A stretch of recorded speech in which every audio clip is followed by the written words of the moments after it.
بسم اللہ الرحمن الرحیم۔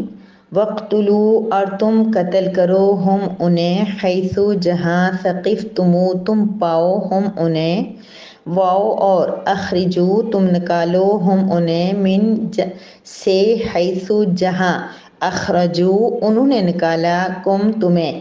والفتنۃ اور فتنہ اشد زیادہ سخت ہے من القتل قتل سے واؤ اور لا نہ تقاتلو تم جنگ کرو ہم ان سے عندہ پاس المسجد الحرام مسجد حرام کے حتیٰ یہاں تک کہ یقاتلو وہ جنگ کرنے لگیں کم تم سے فیہی اس مسجد حرام میں فاپس ان اگر قاتلو وہ جنگ کریں کم تم سے مسجد حرام میں فقتلو پس تم بھی جنگ کرو ہم ان سے کذالک اسی طرح جزاء بدلہ ہے الکافرین کافروں کا۔ وَاقْتُلُوهُمْ حَيْثُ ثَقِفْتُمُوهُمْ اور تم انہیں قتل کرو جہاں کہیں بھی تم انہیں پاؤ وَأَخْرِجُوهُمْ مِنْ حَيْثُ أَخْرَجُوكُمْ اور تم انہیں وہاں سے نکال دو جہاں سے انہوں نے تمہیں نکالا وَالْفِتْنَةُ أَشَدُّ مِنَ الْقَتْلِ اور فتنہ قتل سے زیادہ سنگین جرم ہے وَلَا تُقَاتِلُوهُمْ عِنْدَ الْمَسْجِدِ الْحَرَامِ اور تم مسجد حرام کے پاس ان سے لڑائی نہ کرو حَتَّى يُقَاتِلُوكُمْ فیہی یہاں تک کہ وہ خود تم سے مسجد حرام کے اندر لڑائی کرنے لگیں فَإِن قَاتَلُوكُمْ فَاقْتُلُوهُمْ اگر وہ تمہارے ساتھ مسجد حرام میں لڑائی کریں تو پھر تم ان کو قتل کر دو كَذَلِكَ جَزَاءُ الْكَافِرِينَ کافروں کا بدلہ یہی ہے۔ نحمدہ و نصلی علی رسولہ الکریم اما بعد سورہ بقرہ کی آیت نمبر 191 ہے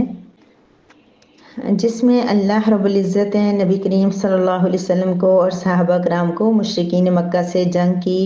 کچھ مخصوص صورتوں میں بھی اجازت مرحمت فرما رہے ہیں۔ گزشتہ آیت مبارکہ میں اور اس کی تشریح بہت زیادہ سیم ہے۔ اس آیت مبارکہ کے ضمن میں جو باتیں کہی گئی ہیں اگر آپ کے ذہن میں ہوں تو وہی بات یہاں پر کہی گئی ہے کہ جب اللہ رب العزت نے حرمت کے 4 مہینے تھے حضرت ابراہیم علیہ السلام کے دور سے لے کے آج تک ان مہینوں میں قتال کرنا منع تھا اور مشرکین بھی کچھ لحاظ کرتے تھے اس کا۔ ہاں الگ بات ہے کہ جب وہ بہت زیادہ شدت سے ان کا ارادہ ہوتا کسی کے ساتھ جنگ کرنے کا تو مہینے کو چینج کر دیتے، کوئی بھی مہینہ ہوتا تو اس کا نام رجب رکھ لیتے، اس کا نام محرم رکھ لیتے اور محرم اور رجب کا جو ریئل مہینہ آتا اس میں وہ جنگ کر لیتے تھے، ایسی بےایمانیاں کرتے تھے۔ لیکن یہ کہہ کے کہ یہ رجب ہے، یہ محرم ہے، یہ ذیقعدہ ہے، یہ ذی الحج ہے، اس میں کبھی بھی جنگ نہیں کرتے تھے۔ اور اس بار نبی کریم صلی اللہ علیہ وسلم کا پروگرام جو گزشتہ سال 7 ہجری 6 ہجری میں جب پروگرام بنا تھا اس وقت بھی ذیقعدہ کا مہینہ تھا اور واپس نبی کریم صلی اللہ علیہ وسلم چلے گئے تھے تو معاہدے کے مطابق دوسرے سال آ کے انہوں نے عمرہ کرنا تھا۔ تو اب جب نبی کریم صلی اللہ علیہ وسلم صحابہ کرام تیار ہوئے تو ذیقعدہ کا مہینہ تھا اور یہ بھی حرمت والے مہینوں میں شامل تھا، تو صحابہ کرام کو یہ اشکال پیدا ہوا کہ اب ہم وہاں پہ جائیں گے اور اگر وہاں پہ کفار نے ہمارے پر حملہ کر دیا تو چونکہ حرمت والے مہینے ہیں تو ہم کیا کریں گے۔ تو اللہ رب العزت کی طرف سے اور پھر دوسرا اشکال یہ تھا کہ وہاں پہ حرم ہے، مسجد حرام ہے، اس کے اندر تو جنگ کرنا منع ہے، وہاں تو شکار کرنا بھی منع ہے اور مسجد حرام کے باہر بھی بہت زیادہ ایریا جو مکہ مکرمہ کو حرمت کے احرام میں داخل ہے کہ وہاں پہ جو ہے نا کوئی بھی کسی قسم کی لڑائی جھگڑا فتنہ فساد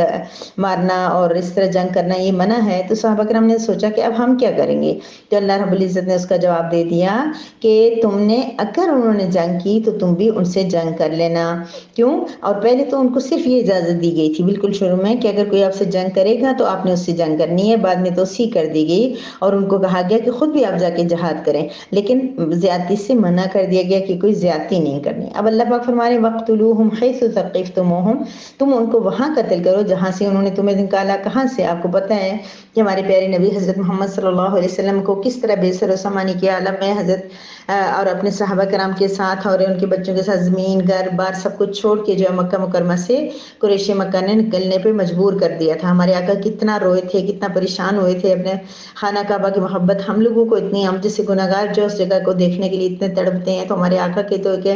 جذباتی اور دینی اور ہر طرح سے کتنا لگاؤ تھا اس جگہ کے ساتھ۔ تو آپ صلی اللہ آج ہم اگر ہمیں اپنے گھر بار چھوڑ کے اگر کچھ کہا جائے کہ یہاں سے آپ کہیں شفٹ ہو جائیں اور وہ بھی آگے جہاں پتہ ہی نہیں ہے کیا ہوگا تو کتنا مشکل ہو ہوتا ہے۔ تو بہت زیادہ انہوں نے دکھ اور تکلیف آپ صلی اللہ علیہ وسلم کو دی تھی اور ہجرت کرنے پہ مجبور کیا تھا، تو اللہ پاک فرما رہے ہیں جہاں سے انہوں نے تمہیں نکالا، یعنی اس مکہ سے انہوں نے نکالا تھا، وہاں جا کے آپ ان کے ساتھ قتال کریں، جنگ کریں۔ وَأَخْرِجُوهُم مِّنْ حَيْثُ أَخْرَجُوكُمْ، اور تم بھی ان کو وہاں سے نکالو جہاں سے انہوں نے تمہیں نکالا۔ تو زیر فتح مکہ کے موقع پر پھر اعلان کر دیا گیا تھا کہ جو لوگ بھی اسلام قبول کر لیتے ہیں یا امن کے ساتھ رہتے ہیں مسلمانوں کے زیر کفالت، تو وہ رہ سکتے ہیں، یعنی کہ ٹیکس وغیرہ دے کے۔ تو باقی یہ ہے کہ ان کے ساتھ اب امن کے ساتھ رہنا چاہیں تو رہ سکتے ہیں، جو جنگ کریں گے ان کے ساتھ جنگ ہوگی یا ان کو نکال دیا جائے گا۔ تو پھر اس وقت جو ہے نا خود ہی کچھ لوگ جو نہیں ایمان لائے تھے ابھی تک بھی، یا جن کے اندر سے جو لڑائی وغیرہ کا بھوت نہیں نکلا تھا، وہ وہاں سے چلے گئے تھے۔ باقی لوگ جو امن کے ساتھ نبی کریم صلی اللہ علیہ وسلم کے اس کے نیچے رہنے لگے، اور امن امان دیکھے تو کتنے لوگ مسلمان بھی ہو گئے تھے۔ تو یعنی کہ اسلام کی وجہ سے پھر بعد میں ان لوگوں کو وہاں سے نکلنے پہ مجبور کر، وہ خود وہاں سے پھر نکلنے پہ مجبور ہو گئے۔ والفتنة اشد من القتل، کیوں اجازت دی گئی جنگ کرنے کی اور ان کو نکالنے کی؟ کہ اللہ پاک فرما رہے ہیں کہ جو فتنہ ہوتا ہے وہ قتل سے بھی زیادہ سخت ہے۔ کون سا فتنہ یہاں پہ مراد ہے؟ یہاں پہ مراد وہ فتنہ ہے جو اسلام سے روکنے کے لیے ہوتا ہے، کہ جو اسلام سے روکنے کے لیے آپ کو صحابہ کرام کو کتنی تکلیفیں دی ہیں، آپ کو یاد ہوگا جو مسلمان ہوتے تھے ان کا کیا حال وہ لوگ کرتے تھے، اور کسی کو اسلام کا نام نہیں لینے دیتے تھے، اور کتنے لوگ جو دل ہی دل میں اسلام کو مان چکے تھے لیکن ان کے ڈر کی وجہ سے اسلام قبول نہیں کر رہے تھے۔ جب فتح مکہ ہوئی تو کتنے لوگ حضور صلی اللہ علیہ وسلم نے جب حج کیا تو کتنی تعداد آپ صلی اللہ علیہ وسلم کے ساتھ تھی، تو وہ سب لوگ مجبور ہو گئے تھے۔ تو یہ فتنہ تھا کہ ان لوگوں نے ان کو اسلام، ایک اللہ تعالیٰ نے انسان کو آزاد پیدا کیا ہے، انسان آزاد ہے اور اس کو آزاد رہنا ہی پسند ہے۔ اگر کوئی بھی انسان اگر آپ کی سوچوں پہ تسلط کرنا چاہے، وہ چاہے کہے کہ میں جیسا سوچتا ہوں یہی بات ہو، ایسا ہی ہر ایک سوچے ایسا کرے، تو یہ کسی بھی اس میں کے معاشرے کے اندر یہ چیز پسند نہیں کی جاتی۔ تو فرمایا کہ فتنہ قتل سے زیادہ سخت ہے، یعنی یہ جو دین کو نقصان پہنچا رہے ہیں اللہ کے نبی کو اور صحابہ کو، تو یہ زیادہ ان کی جنگ سے زیادہ خطرناک ہے، لہٰذا آپ ایسا کریں کہ آپ ان کے ساتھ جنگ کر سکتے ہیں، ان کو قتل بھی کر سکتے ہیں۔ پھر فرمایا کہ وَلَا تُقَاتِلُوهُمْ عِنْدَ الْمَسْجِدِ الْحَرَامِ، پہلی بات یہ ہے ٹھیک ہے مسجد حرام کی حرمت ہے، پاس ہے، عزت ہے، وہاں پر آپ ان سے جنگ نہ کرو، لیکن حَتَّى يُقَاتِلُوكُمْ فِيهِ، اگر وہ تمہارے ساتھ وہاں پہ جنگ کریں، یعنی انہوں نے دل میں یہ ضرور سوچا ہوگا مشرکین نے کہ چونکہ مسلمان تو اس کی بہت پاسداری کریں گے، وہ تو کبھی بھی حرم کے اندر جنگ نہیں کریں گے، سو ہم ایسا کر لیتے ہیں کہ ہم وہاں حرم کے اندر ان پہ حملہ کر لیں گے اور ان کو مار دیں گے، نقصان پہنچا دیں گے۔ تو اللہ رب العزت نے اقدامی طور پہ اپنے صحابہ کو پہلے سے بتا دیا کہ تم نے جنگ نہیں کرنی، ٹھیک ہے حرم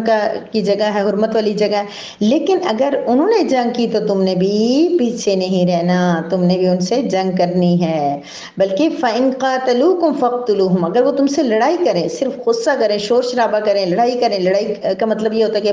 ہاتھ سے مارنا، اس طرح فَاقْتُلُوهُمْ، تم ان کو قتل کر دو۔ زیادہ سختی سے حکم آ گیا کہ حرم کے اندر اگر انہوں نے آپ سے لڑائی بھی کرنے کی کوشش کی نا تو پھر بھی آپ نے فوراً ان کو قتل کر دینا ہے۔ كَذَلِكَ جَزَاءُ الْكَافِرِينَ، یہی بدلہ ہے کافروں کا، یعنی جو کفر کرتے ہیں، نہ صرف خود ایمان نہیں لے کے آئے بلکہ دوسروں کو بھی روکنے کا سبب بنے اور تکلیفیں دی اور اذیتیں دی اور اللہ کے نام لینے والوں کو اللہ سے دور کرنے کی کوشش کی، تو ایسے لوگوں کا بدلہ کیا ہے؟ یہی ہے کہ ان کو قتل کیا جائے، جنگ کی جائے، ان کو مارا جائے۔ وہ الگ بات ہے کہ آج کا مسلمان اتنا سست ہوا ہوا ہے، اتنا لیزی ہوا ہوا ہے کہ اس کو کچھ بھی نظر نہیں آ رہا، اس کو تو مارنے والے بھی نظر نہیں آ رہے کہ ہم ان کے ساتھ جنگ کے بارے میں کوئی پلان کریں کہ جو ہمارے مسلمانوں کو فلسطین میں اور پوری دنیا کے بہت سارے جگہوں پہ مارے جا رہے ہیں، تو وہاں پر نہیں۔ تو اقدامی جہاد بھی آج کے دور میں وہ ہے کہ اب جہاد کرنا چاہیے کہ جو لوگ مار رہے ہیں اور دنیا میں فتنہ پھیلا رہے سب کچھ ان کے ساتھ جنگ کرنا، لیکن ہم وہ مسلمان رہے ہی نہیں ہیں۔ اللہ پاک ہم سب کے اندر جہادی جذبہ بھی پیدا کرے اور اللہ پاک ہم سب کے اندر یہ سوچ پیدا کرے کہ اللہ کا کلمہ کیسے بلند ہو سکتا ہے۔ نہیں تو اگر ہم وہ جہاد نہیں کر سکتے جو کفار کے ساتھ کرنا ہوتا ہے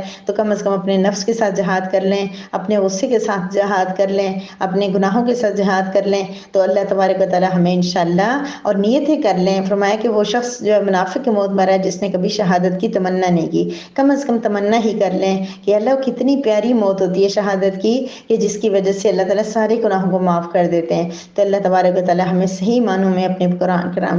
کلام پاک کے ساتھ جوڑے بھی اور صحیح معنوں میں عمل کی توفیق بھی عطا فرمائے۔ وآخر دعوانا ان الحمد للہ رب العالمین۔